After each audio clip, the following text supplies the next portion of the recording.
The laughter around the dinner table froze me in place. My sister's voice cut through the room like a knife. Take off that costume! You're embarrassing us! She said it so loudly that the guests, our cousins, uncles, neighbours, all turned to look at me. My cheeks burned, my heart pounded. For a moment, I thought I should just walk away. But something inside me told me to stand still, because none of them knew what was about to happen. My name is Emily, and this story isn't easy for me to tell. But maybe someone out there needs to hear it. If it touches you, share your thoughts in the comments. Sometimes your words can give strength to someone who feels completely alone. And if you believe in stories of justice, courage, and truth, stay with me. This one will change the way you see people forever. It was Christmas Eve. The house smelled of pine needles, cinnamon cookies, and roasted turkey. My sister had decorated everything like it was a photo from a magazine. Golden lights, shining ornaments, and carefully placed candles. She loved to show off. And me? I stood there in my Air Force dress uniform, crisp and proud. I had just returned from overseas, my first Christmas home in years. But instead of a warm welcome, I got mockery. "Who wears a uniform to Christmas dinner?" my cousin sneered. "She thinks she's in a movie," another whispered. And then my sister delivered her line, the one that broke me. "Take it off. You're embarrassing us." I wanted to scream, to ask her, "Do you know how many nights I slept on cold ground? Do you know how many times I heard explosions in the dark and thought I wouldn't see another sunrise?" But I stayed silent. I sat at the table, forcing a smile as my family laughed, toasted, and passed the plates. Every time someone's eyes flicked to my uniform, I felt the sting of judgment. To them, I wasn't a daughter who had served her country. I was just a show-off, a clown in costume. The clinking of glasses mixed with Christmas carols from the radio. The fire crackled. Outside, snow fell thick and heavy. And yet inside me, something colder than snow settled in my chest. The realization that even your own blood can humiliate you when you expect warmth. But that night, the night I felt like nothing, something happened that none of them could have imagined. It began with the sound of distant engines. At first, faint, like thunder on the horizon. My niece pressed her face to the frosty window and gasped, "Look, a big plane!" Chairs scraped as everyone rushed to the window. Out in the snowy night, lights pierced through the dark. A giant aircraft descended slowly, gracefully, until it touched down on the snowy strip near town. That looks like Air Force One," my uncle stammered. Laughter turned to confusion. Murmurs spread like wildfire. Why would the president's plane land here in our small town on Christmas Eve? And then, the knock came. 3 firm knocks on the front door. Everyone froze. My sister's wine glass trembled in her hand. My father stood slowly, his face pale. He opened the door. And there, framed by the falling snow, stood 2 Secret Service agents in black coats. "Good evening, we're here for Captain Emily Carter," one of them said, scanning the room. His eyes landed on me, still in my uniform. The air in the room shifted. Silence, wide eyes, mouths hanging open. I stood, my legs steady now. Every eye that had mocked me moments ago followed me as I walked across the room. The agents stepped aside respectfully, almost like they were saluting without moving. "Ma'am," one said, "the president requests your presence immediately." Gasps echoed. Someone dropped a fork. My sister's face, flushed with wine and arrogance minutes ago, drained of colour. And that's when I realised this night, the one that began with humiliation, was about to become the moment none of them would ever forget. The room was so silent, I could hear the firewood crackling behind me. For a moment, no one moved. My father's hand still clutched the doorframe, as if letting go would make this surreal moment vanish. My sister's lips parted, but no words came out. I adjusted my uniform jacket, straightened my shoulders, and stepped forward. Each step I took across the polished wooden floor felt heavier than the last. My boots echoed softly, as if announcing to everyone that the costume they had mocked just moments earlier wasn't a costume at all. The Secret Service agent gave me a slight nod. "Ma'am, the motorcade is waiting." The night air hit me as soon as I stepped outside, sharp, freezing, filled with falling snow that caught in my hair. Behind me, I heard whispers spilling out from the door. I didn't look back. Not yet. On the driveway, sleek black vehicles with flashing lights stood like shadows carved out of the night. Their engines hummed low, steady, powerful, the kind of sound that makes you realise history is in motion. The neighbours had already come out of their homes, coats wrapped tightly, craning their necks in disbelief. An agent opened the back door of the first car and motioned for me to enter. My breath clouded in front of me as I paused for just a second, catching my reflection in the tinted glass. My sister had wanted me to strip away this uniform because it embarrassed her. But right now, this uniform was the reason the President of the United States was waiting for me. I slid into the leather seat. The door closed, shutting out the murmurs, shutting out my family's stares, shutting out years of being underestimated. Inside, it was warm. The smell of leather and faint cologne filled the air. Another agent sat across from me, a tablet glowing faintly in his hands. "Captain Carter," he said firmly, "there's been a situation. The President wants you on the ground, immediately." My pulse quickened. What kind of situation? He leaned forward, lowering his voice even though we were alone. "One of the Air Force's overseas units has hit a crisis point. Communications were scrambled. The President needs a trusted officer who knows the region and the language, and who's already proven she can make decisions under fire." His eyes locked onto mine. "That's you." The hum of the engine deepened as the motorcade pulled away from my parents' house. Through the frosted window, I caught a final glimpse. My family gathered at the doorway, faces pale, eyes wide. My sister clutched the frame with both hands, like she might collapse. For the first time in years, I felt no need to explain myself, no need to defend my choices. The truth was unfolding in front of their eyes, whether they liked it or not. The ride to the airstrip blurred into flashes, the sirens cutting through snowy silence, the weight of the agent's words, the reality that Christmas dinner had turned into a mission call. My stomach knotted. The turkey and pie untouched on the table already felt like a distant world. And then we arrived. The plane loomed ahead, Air Force One. Its massive body gleamed even under the dim, snowy night. Light spilled across the tarmac, agents lined in formation. The cold wind whipped across my face as I stepped out, but my chest burned with adrenaline. "Captain Carter?" The voice came from the bottom of the stairway. I looked down, and there he was. The President.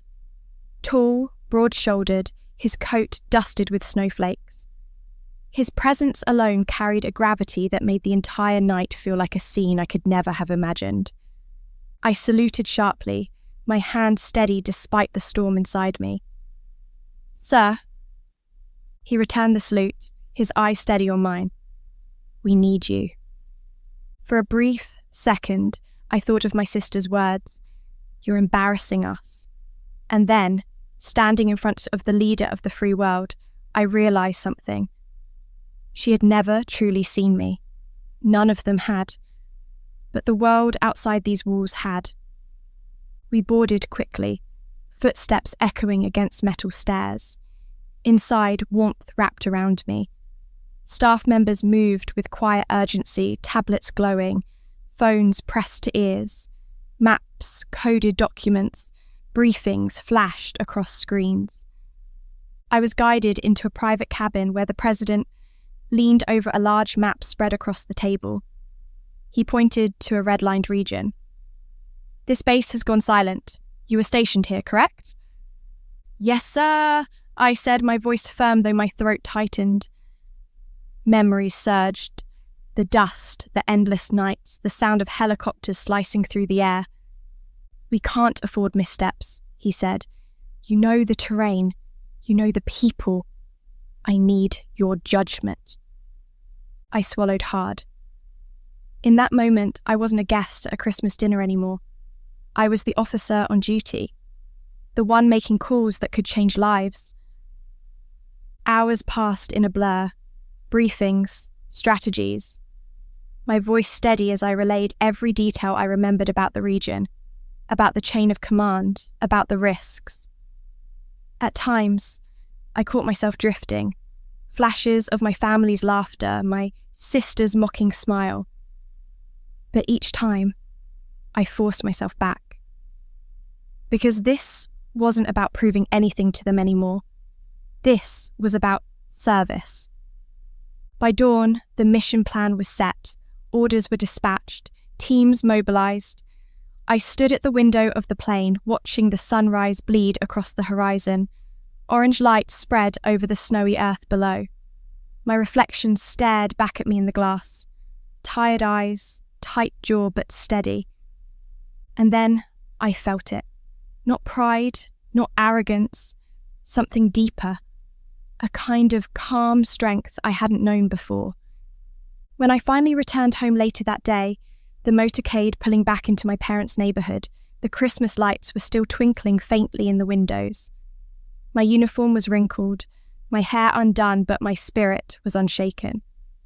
The car door opened. The cold air rushed in again. And as I stepped out, my family spilled onto the porch. My niece ran forward first, her small boots crunching on the snow. "Aunt Emily! Aunt Emily!" She threw her arms around me, squeezing tight. I hugged her back, the warmth of her tiny body reminding me why I endured the battles, why I wore this uniform at all. Behind her, my parents approached, their faces softer, filled with something that looked a lot like pride. My father's eyes glistened and he whispered, "We didn't know." But my sister? She stayed back, her arms crossed, her lips pressed into a thin line. The same woman who had mocked me only hours before now couldn't meet my eyes. I let the silence linger. For once, I didn't feel the need to break it. Because deep down, I knew this was just the beginning. Snow crunched beneath my boots as I stood there in the driveway, my niece clinging to me like she was afraid I'd disappear again. My parents lingered close, their eyes softer now. No trace of the laughter that had filled the house just hours before. But my sister, she stood on the porch, stiff, her arms folded across her chest. She didn't rush toward me. She didn't say my name.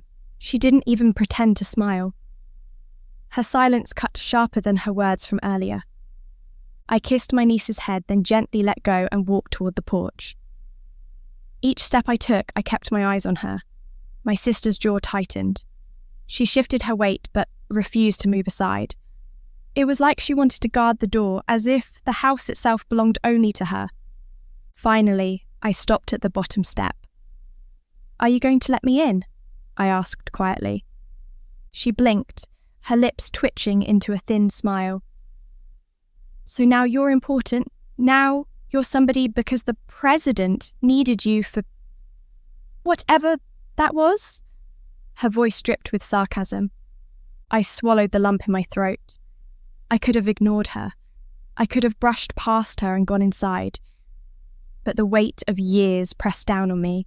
Years of her dismissive looks, her biting comments, her need to be the centre of attention while I faded into the background.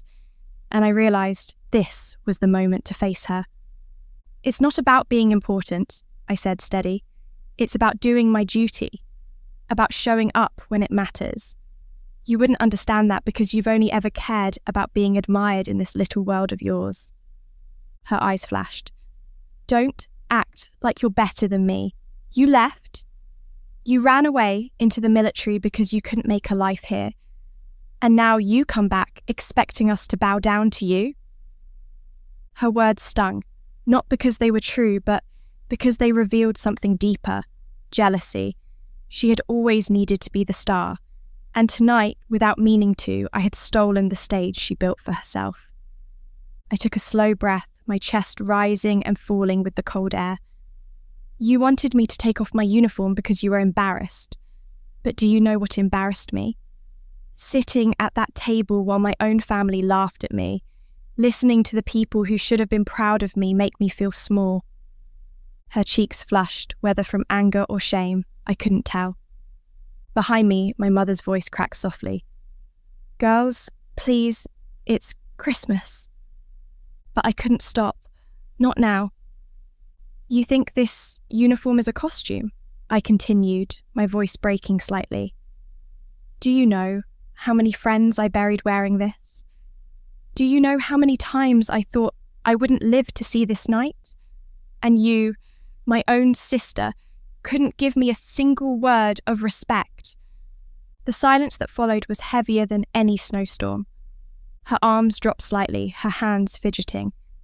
For the first time, I saw her mask slip. A flicker of guilt crossed her face. But instead of admitting it, she looked away, her eyes glistening. "Maybe I was jealous," she whispered finally. The words hit me harder than I expected. She looked back at me, her voice trembling now. "You always had this strength, even when you were a kid. People looked at you differently. And me? I was just the pretty one, the social one. If you hadn't left, I would have always been in your shadow." I froze, the cold biting at my skin. I had expected more anger, more venom. Not this, not honesty. "You thought you were in my shadow?" I asked, my voice softer now. She nodded quickly, wiping her eyes before the tears could fall. "I didn't want Mum and Dad comparing me to you, so I made sure to put you down first, to make you smaller before anyone else could." The confession cracked something in me. My anger, my humiliation, it all shifted into something else. Not forgiveness, not yet, but understanding. I climbed the steps slowly until I stood right in front of her. Her eyes darted away like she couldn't bear to meet mine. "I never wanted you to feel like that," I whispered. "I didn't join the Air Force to outshine you. I joined because I needed to serve, because I needed purpose. I wanted to protect people. Even you." Her breath hitched, and for a split second, I thought she might break down completely. But she didn't. She pulled herself together, straightening like she always did, when emotions threatened to spill. "Well," she muttered, her voice shaky, "you got what you wanted. The president himself. Congratulations." She stepped aside, finally letting me pass. Inside, the warmth of the house wrapped around me, but my chest felt heavy. I walked to the table, now half cleared, crumbs scattered across plates, glasses half full of wine. The fire still burned, but the laughter was gone. Only silence lingered. My father stood slowly, his voice thick. "Emily, we've been unfair to you. I didn't know the sacrifices you made." His eyes shimmered as he shook his head. But tonight, I saw. And I'll never forget it. Tears welled in my mother's eyes. She touched my cheek gently. "We are proud of you, sweetheart. More than you'll ever know." I nodded, my throat too tight to speak. But my sister's words echoed in my head. Maybe I was jealous. It wasn't an excuse. But it was a truth. A truth that explained years of tension, years of being pushed aside. And now, with the whole family watching, with the night's events burned into memory, I knew this was my chance to reclaim not just my dignity, but my place in this family. I lifted my glass, filled with nothing more than water, and raised it high. To all of you, I said, my voice steady. Family isn't about who laughs the loudest or who shines the brightest. It's about who stands when the world feels dark. I've learned that silence, service, and sacrifice are worth more than any spotlight. The room hushed. My parents lifted their glasses. My cousins followed. Even my sister, her hand trembling, raised hers. We drank. And for the first time in years, I felt like I wasn't invisible. Later that night, when the guests left and the house fell quiet, I stood by the window, watching snow drift under the streetlights. My sister approached quietly, almost timid. "I'm sorry," she whispered. I turned to her, my chest heavy. "I know," I said softly, "and I hope someday you'll see that we can both shine." Her eyes glistened again, but this time she didn't look away. And in that fragile silence between us, I realised this was the twist. Not the president's arrival, not the mission, not the shock in everyone's eyes. The real twist was here, facing the person who had hurt me most, and finding a sliver of truth that could lead to healing. The fire had died down to soft, glowing embers by the time the house grew quiet. Most of the guests had left, their footsteps crunching away into the snowy night, leaving behind the faint smell of pine and roasted turkey. My parents had retreated to their room, and only a few dishes clinked in the sink where my mother had half-heartedly cleaned. It was just me and my sister now. She sat on the couch, her arms draped across her knees, staring into the fading flames. The woman who had always spoken the loudest at every gathering now seemed small, folded into herself. For a moment, I thought about slipping upstairs, avoiding another clash, but something inside me said this was unfinished. I lowered myself into the chair across from her. The silence between us stretched long, heavy, filled with years of words we had never said. Finally, she sighed. "You know," she murmured, still staring at the fire, "when we were little, I hated how Dad always bragged about you. Emily's the strong one. Emily never cries. Emily's got discipline. I was the one winning beauty contests, dating the boys everyone wanted, but in his eyes, you were always more." I leaned forward, my elbows resting on my knees. "You think I liked that? You think I didn't feel the pressure every time he said I was strong? That I didn't cry at night when no one could see me? I wasn't trying to outshine you. I was just trying to survive." Her head snapped toward me, eyes wide. "Survive?" I nodded slowly. "That's why I joined the Air Force. I needed somewhere that didn't judge me for who I was compared to you. Somewhere I wasn't the second daughter or the quiet one. I needed a place where being strong actually meant something." Her face softened. For once, her sharpness dissolved, replaced with a fragile honesty I hadn't seen in years. "I never thought about it like that. I always believed you. Left us because you didn't care." I let out a breath I hadn't realised I was holding. I left because I cared too much. I cared so much it broke me to stay in this house where everything was a competition. Out there, in the desert, in the bases, it was life and death. It was real, and in that reality, I found who I was. She looked down at her hands, twisting her fingers nervously. And here I was, fighting for attention in a living room, trying to win applause at Christmas dinners. It sounds so shallow when I say it out loud. I didn't speak. Sometimes silence says more than words. Her eyes glistened in the dim light. "Emily, when you walked out with those agents tonight, when the president himself wanted you, for the first time, I wasn't jealous. I was terrified because I thought maybe I'd lost you forever." The confession broke something in me. My anger, my pride, my defences, they all cracked under the weight of her words. "You'll never lose me," I whispered, "not even when you try to push me away." Her shoulders trembled as she covered her face with her hands. A muffled sob escaped. For a moment, I just watched her.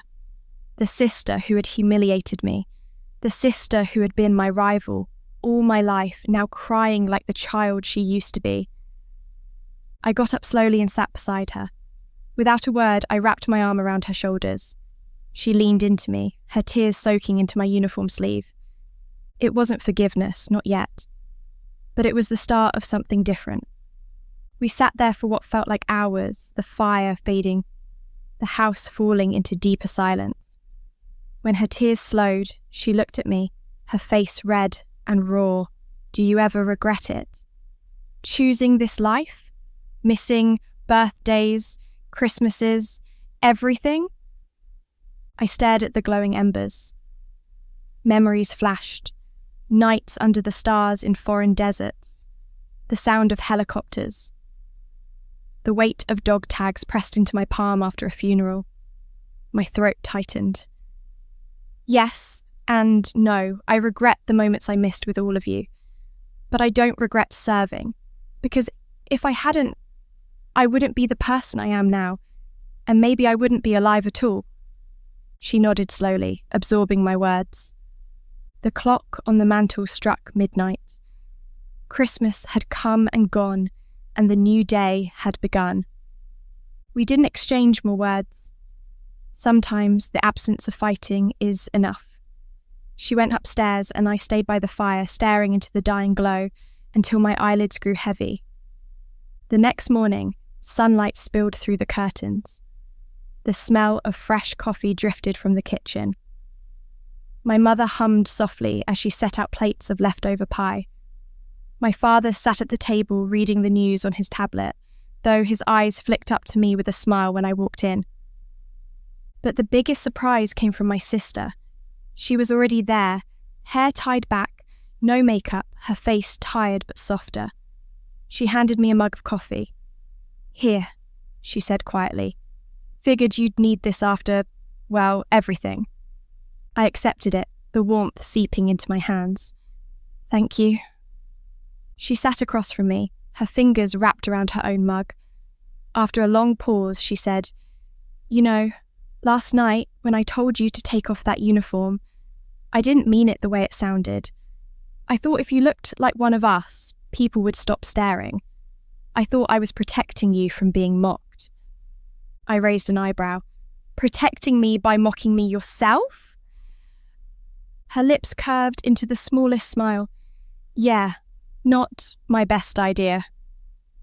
We both chuckled, the sound breaking the tension that had suffocated us for years. Later, when the rest of the family joined us, the house felt different, lighter. My cousins no longer looked at me with mockery, but with quiet respect. My uncle, who had sneered the night before, patted my shoulder awkwardly and muttered, "Proud of you, kid." But the moment that meant the most was when my sister leaned close during breakfast and whispered, "I can't promise I won't mess up again, but I'll try to be better." I nodded. That's all I need. As the day went on, I realised something important. The real battle hadn't been overseas. It had been right here, in my own family. And last night, for the first time, I felt like I had finally won. Not because the president came for me, not because I commanded respect in uniform, but because my sister finally saw me for who I was. When evening came, I packed my bag. Duty would call again soon, I knew it. As I zipped up my uniform jacket, my sister came into the room, holding a small box. "I got you something," she said. I frowned. "What is it?" She handed it over. Inside was a silver locket, simple, elegant. When I opened it, I saw 2 small photos, one of me in uniform, one of the 2 of us as children, grinning with ice cream smeared across our faces. My chest tightened. "I kept this picture all these years," she said quietly, "I wanted you to have it, so you'd remember that no matter what I said, you were never alone." I swallowed hard, my eyes blurring. For a long time, I couldn't speak. Then finally, I whispered, "Thank you." We hugged. Not awkwardly, not out of duty, but like sisters. Real sisters. And in that moment, I realised the true gift of that Christmas. Not the food, not the decorations, not even the honour of standing before the president. The real gift was this: reconciliation. The snow was still falling when I stepped outside the next day, the locket heavy in my pocket, my bag slung over my shoulder. The world felt different, softer somehow. The house behind me, the one that had once felt like a battlefield, now felt a little more like home. My sister followed me out onto the porch. She wrapped her sweater tight, shivering in the cold. For a long moment, she didn't say anything. She just stood there, watching me like she wasn't sure if this would be the last time. Finally, she broke the silence. "Emily," her voice cracked slightly, "I don't know how to make up for the things I said, for the way I treated you all these years." I looked at her, snowflakes catching in her hair. She seemed smaller than I remembered, not in size, but in spirit. The sharp edges that had once cut me down were dulled now, replaced with something raw and uncertain. "You don't have to make up for it," I said gently. "You just have to mean it when you say you'll try." Her eyes shimmered. She nodded slowly. "Then I'll try. For real this time." I gave her a small smile. "That's all I need." The motorcade arrived again, the low hum of engines breaking the quiet street. Neighbours peeked from their windows, still buzzing from the sight of Air Force One the night before. Kids pointed, their faces pressed against frosted glass, wide-eyed as if superheroes had landed in our neighbourhood. An agent stepped out and nodded to me. It was time. I turned back to my sister. She hesitated, then took a step forward and hugged me, tightly, fiercely, the way you hug someone when you're scared they might not come back. "Be safe," she whispered. I squeezed her back. Always, when I let go, I climbed into the car, the warmth of the leather seats wrapping around me as the door closed. Through the tinted window, I saw her still standing there, arms wrapped around herself, watching until the car disappeared down the snowy street.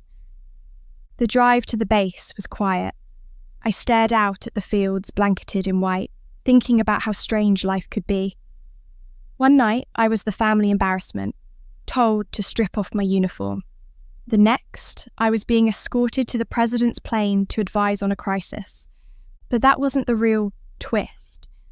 The real twist was realizing how much pain my sister had been carrying, hidden beneath her arrogance and sharp tongue. I had spent years resenting her without seeing her for what she truly was: insecure, afraid of being invisible. And in some ways, we weren't so different. At the airstrip, Air Force One gleamed under the pale winter sun. I boarded quickly, slipping back into the rhythm of duty. But something inside me had shifted. My steps were steadier, my chest lighter.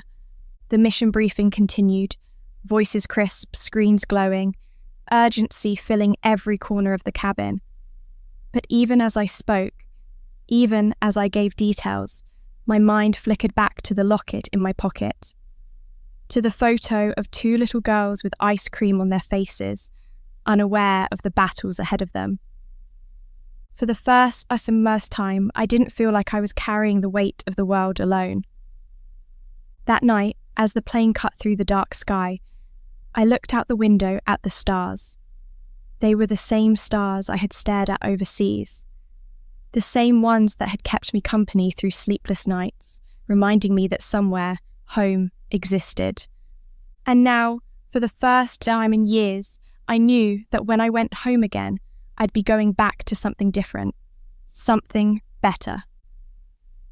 Weeks later, when the mission was complete and I finally returned, my parents threw another dinner. not the polished, magazine-perfect gathering my sister used to orchestrate. This time, it was simple. Just family, warm food, laughter that wasn't cruel. When I walked into the dining room, I noticed something immediately.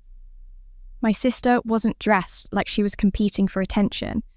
No flashy dress, no perfect makeup. She wore a plain sweater, her hair tied back, and she smiled, genuinely smiled, when she saw me. "You made it," she said, pulling out a chair for me. I sat down, looking around the table. For the first time, I felt like I belonged here, not as the soldier, not as the embarrassment, but simply as Emily. My sister raised her glass, her voice steady. "To family, to mistakes we've made, and to second chances." Everyone echoed her, and we clinked glasses. And in that moment, I realised this wasn't just my victory, it was ours. Because sometimes the hardest battles aren't fought on foreign soil. Sometimes they're fought at home, in living rooms, at dinner tables, in the silence between siblings. And sometimes winning those battles means not conquering someone else, but choosing to forgive. I want to end this story with something I wish I'd known years ago. That night, when my sister told me to take off my uniform, I felt smaller than I'd ever felt. I thought silence meant weakness. I thought humiliation would last forever. But I was wrong. Because the truth is this: silence can carry power, dignity can speak louder than anger, and sometimes the very thing others mock you for is the very thing that will save you. That night I realised you don't need the whole world to see your worth. You just need to never forget it yourself. So, if you're listening and you've ever been laughed at, dismissed, or underestimated by the people closest to you, hold on. Your moment will come, and when it does, let your strength speak for itself. Because one day, the very thing they told you to hide will be the thing the world stands up to honour. Long after that Christmas night, I found myself staring at the ceiling of my quarters on base, the hum of the heater filling the silence. The locket lay on the nightstand, its silver glint catching the dim light. I picked it up and opened it, running my thumb over the tiny photo of me and my sister as children. It triggered something inside me. A floodgate of memories I had worked so hard to keep buried. People often think the military is just about strategy and power, but what they don't understand is that it's also about ghosts. Memories that follow you long after the dust has settled, after the gunfire has faded. And mine were relentless. I closed my eyes, and suddenly I was back there. The desert heat pressed against my skin like fire. The sandstorm raged around us, blinding, suffocating, turning day into night. The air smelled of gunpowder and sweat, and my heart raced in my chest as I clutched the radio, listening to the frantic voices of my team. "Captain Carter, we're pinned down, coordinates..." Static cut through. I shouted into the receiver, my voice hoarse. "Hold position, we're coming for you!" The wind roared, whipping grit against my face. I could barely see, but I knew I couldn't let fear paralyze me. My men depended on me. Lives depended on me. Through the haze, I caught sight of Private Jenkins, barely 20, eyes wide with terror, fumbling with his weapon. He was shaking. I grabbed his shoulders, forcing him to meet my eyes. "Breathe. You're not alone. Look at me. We'll get through this." He nodded, his chest heaving, and I saw the spark of steadiness return to him. That was leadership. Not medals, not speeches, but being the anchor when someone else is drowning. We pushed forward, crawling through the storm, until we reached the trapped unit. Bullets cracked against the rocks nearby, sparks flying. My ears rang, my body screamed for me to stop, but I didn't. "Cover fire!" I ordered, my voice cutting through chaos. We moved as one, dragging the wounded out, shielding each other, every second stretching into eternity. When we finally reached safety, bloodied but alive, I collapsed against the wall, my lungs burning. One of the soldiers looked at me, eyes glassy with shock. "How did you keep going?" I swallowed hard, wiping the sweat and grit from my face. Because stopping wasn't an option. Not for me. Not for any of us. That mission haunted me for months.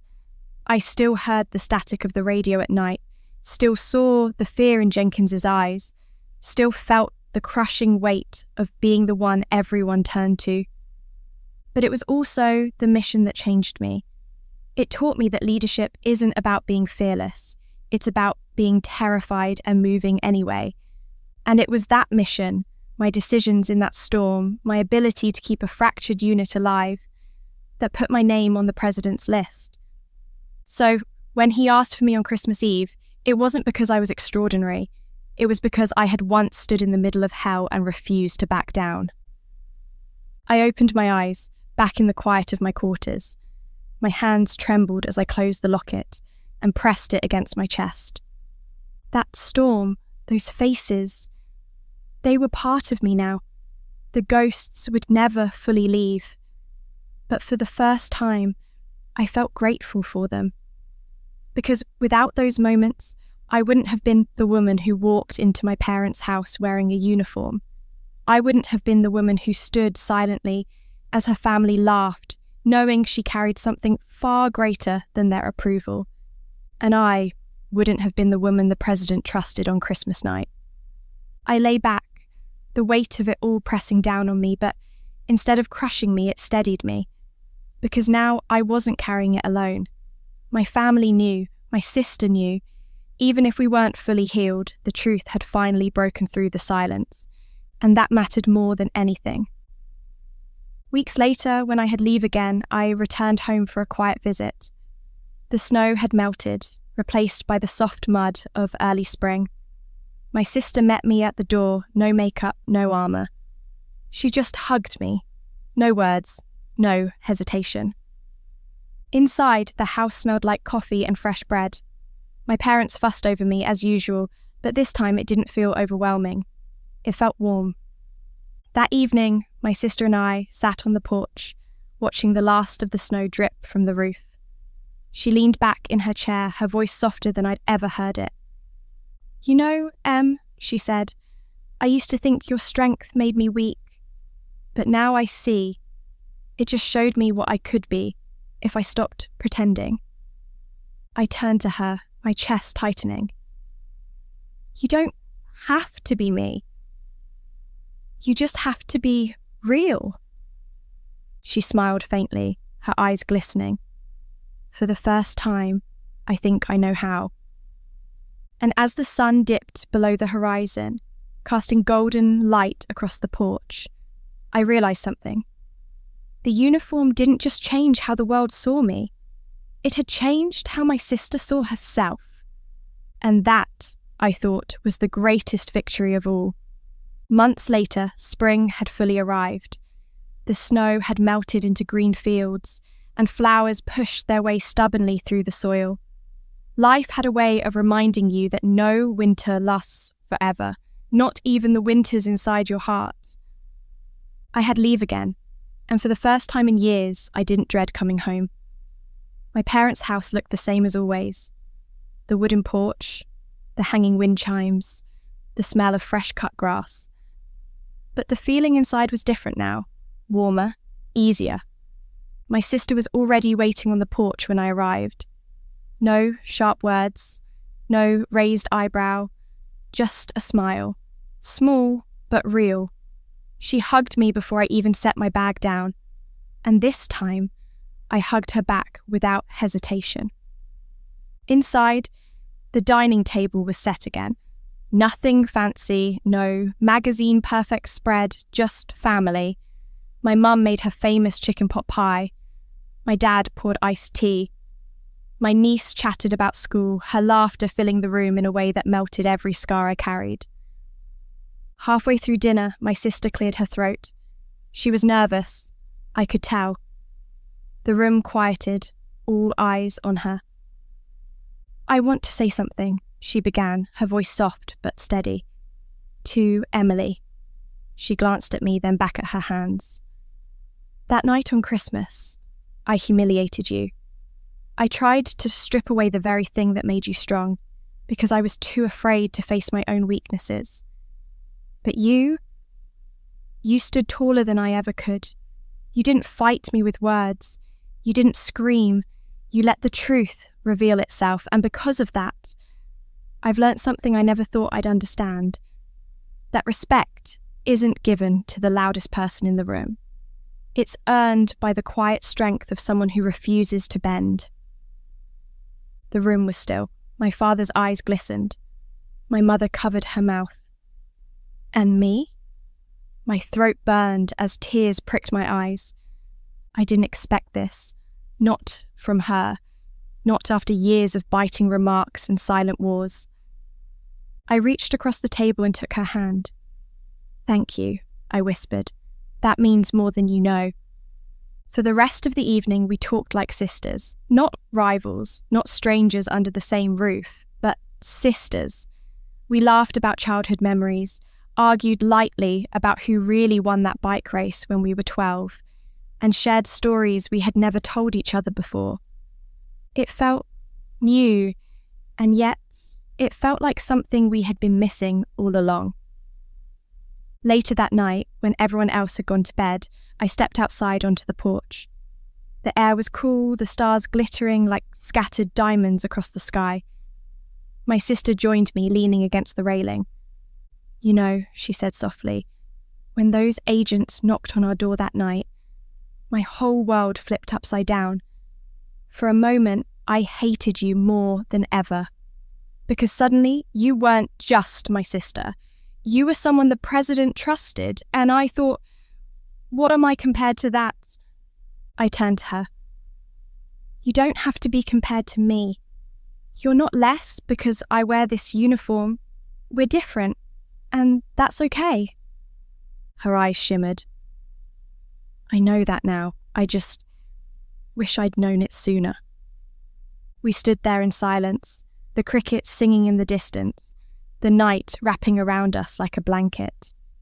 And in that moment, I realised something I wish I could tell everyone who has ever been mocked, dismissed, or underestimated. You don't need to fight to prove your worth. Sometimes the best way to show your strength is simply to keep standing, quietly, firmly, without breaking. The next morning, before I left again, my sister pressed something into my hand. It was the locket she had given me at Christmas. "Keep it close," she said, "not just for me, but for you, to remind you that even when you feel alone, you aren't." I held it tightly, my heart swelling with emotions I couldn't put into words. "I'll come back," I told her, "not just as your sister in uniform, but as your sister. Period." She smiled, her eyes wet. "I'll be here." On the plane ride back to base, I looked out the window at the clouds below. My reflection stared back at me in the glass. The same uniform, the same steady eyes. But I was different now. Stronger, yeah, but also lighter. Because I knew I wasn't just fighting for my country anymore. I was fighting for my family. For the bond that had nearly been lost, but wasn't. And I thought back to that Christmas Eve, to the humiliation, the laughter, the sting of my sister's words. "Take off that costume, you're embarrassing us." If only she had known then what we both understood now. That the costume she mocked wasn't a costume at all. It was a symbol of sacrifice, of resilience, of everything I had survived to stand here today. So here's the truth I carry, the lesson etched into me forever. The world will try to strip you of your worth. Sometimes it will come from strangers. Sometimes, heartbreakingly, it will come from the people closest to you. They will laugh, mock, and tell you to hide the very thing that makes you unique. But don't, Because one day, the very thing they told you to take off will be the thing that the world honours. That night taught me something I want to leave with you. Silence is not weakness. Dignity is not surrender. And strength doesn't always roar. Sometimes strength is standing in the room, wearing the truth of who you are, even when everyone else wants you to take it off. And when your moment comes, and it will, let your strength speak for itself. Because it will. And it will echo louder than any insult, any laugh, any humiliation you've ever endured. That night, I thought my life was over. Humiliated in front of everyone I loved, turned out to be the night my true story began. And if you've ever been in that place, hold on. Your story isn't over yet.